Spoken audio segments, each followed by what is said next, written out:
Ferdy Sambo memberikan kesaksian dalam sidang lanjutan kasus pembunuhan Brigadir Nofriansah Yosua Huta Barat dengan terdakwa Richard Eliezer, Ricky Rizal, dan Kuat Ma'ruf. Dalam kesaksiannya, bekas Kadif Propam Polri itu menceritakan saat Putri Chandrawati mengaku dilecehkan Yosua.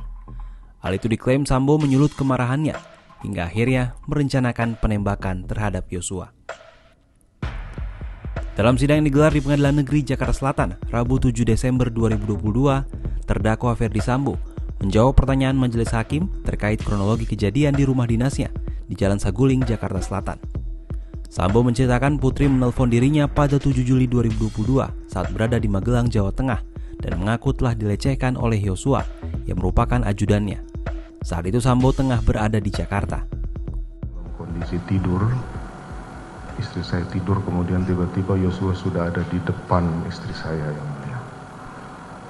Istri saya kemudian kaget, tapi kemudian Yosua mengancam yang mulia.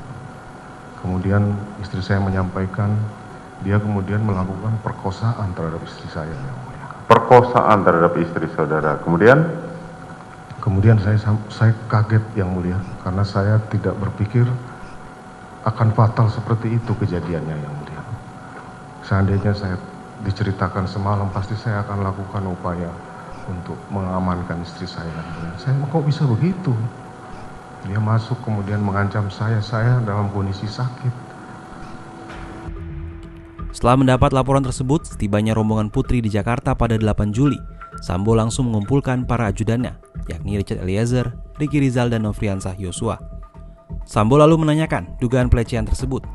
Tak lama berselang, Sambo meminta Richard Eliezer menembak Yosua. Bagaimana cara saudara memerintahkan Richard? Hajar, Cat. Kamu hajar, Cat.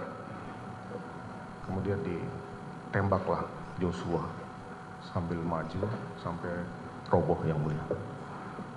Itu kejadian cepat sekali. Tidak sampai sekian detik karena cepat sekali penembakan itu.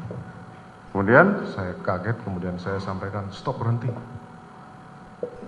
Begitu melihat Joshua jatuh kemudian sudah ada berlumuran darah, saya jadi panik yang mulia. Meski demikian, Majelis Hakim Wahyu Iman Santosa menilai kesaksian Sambo tak masuk akal. Hal ini berdasarkan barang bukti dan rangkaian kegiatan Sambo yang sempat bermain bulu tangkis sebelum kejadian penembakan. alasan saudara sampai harus membuat skenario seperti ini? Di dalam benak saudara sampai saudara membuat skenario bahwa terjadi tembak-menembak itu apa alasannya? Saya memang salah yang mulia. Bukan, saya nanya dulu, gitu, salah nanti dulu. Ya. Cerita saudara itu merupakan rangkaian yang dilakukan oleh para terdakwa saat ini. Iya yang mulia. Dari tadi saya perhatikan cerita saudara itu nggak masuk di akal, dengan bukti-bukti yang ada nggak masuk di akal. Hingga saat ini 5 terdakwa pembunuhan Brigadir Yosua, yakni Ferdy Sambo, Richard Eliezer, Ricky Rizal, Kuat Ma'ruf, dan Putri Chandrawati masih menjalani persidangan. Kelima terdakwa dijerat dengan pasal 340 KUHP tentang pembunuhan berencana dan terancam hukuman maksimal berupa hukuman mati atau penjara seumur hidup.